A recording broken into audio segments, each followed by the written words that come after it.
Oh hi there big boys and welcome to my review of FutureGrind for Nintendo Switch and other places as well. This is actually a really enjoyable game. I enjoyed this game a lot. It wasn't particularly long, but it was enjoyable. It was a bit repetitive, but you know, it's still pretty good. So let's see what this game actually is. It's a simple but effective game with simple and effective gameplay as what I actually meant when I said those words.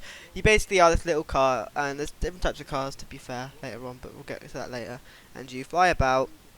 You can jump. Some of them let you jump 3 times. Some of them normally only twice. You hold down the button and to stay up, and you do little tricks by like doing sort of hangs on stuff and like pushing up on something, and you get like a score at the end and all sorts of stuff like that.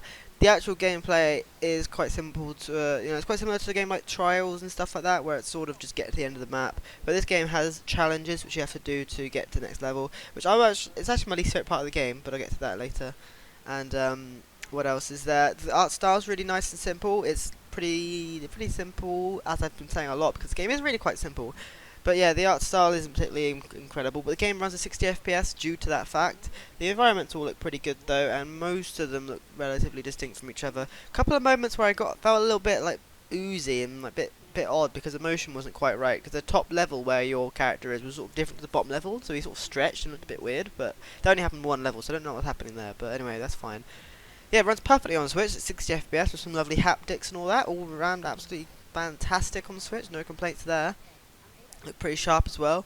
And there's also a good little feature I like called assist mode, which is pretty similar to like Celeste and stuff like that, which uses an assist mode as well. And I'm a big fan of this kind of feature because I'll be honest, this game gets quite hard.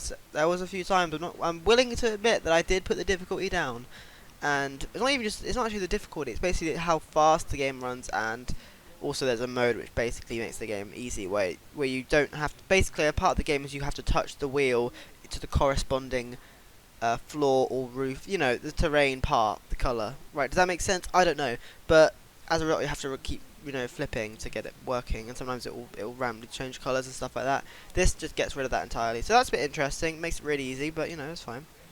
And there's also like a final boss, which is quite fun. It's quite enjoyable, quite hard, I thought. But about 3 to 4 hours long, I would say. I would have loved an endless mode or a level editor, something like that. That would have really made this game a much, much better game, because I've sort of felt like I wanted to keep playing after this for 3 hours. It didn't seem very long, so I would have liked longer.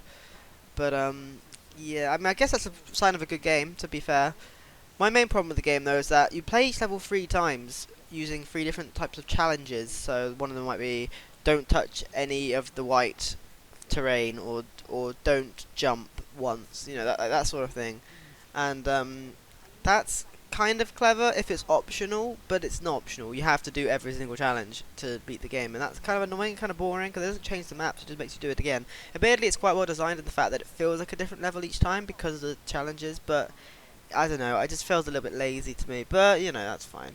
But overall, I have to say, this was a really, really fun game, and it runs great on Switch. It's good for like pick up and play, because obviously it's not a particularly emotionally intensive game. You just go in and do a level, get back out. There's also a story. It's not particularly good, but it's a story at least, and the writing's quite interesting. You can skip past it pretty easily.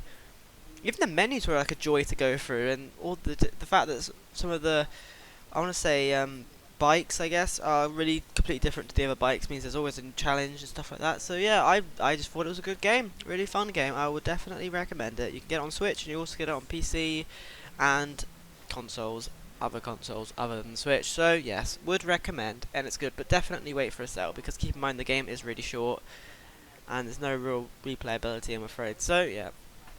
Anyway, thanks for watching, big boys. It's an important time, and bye.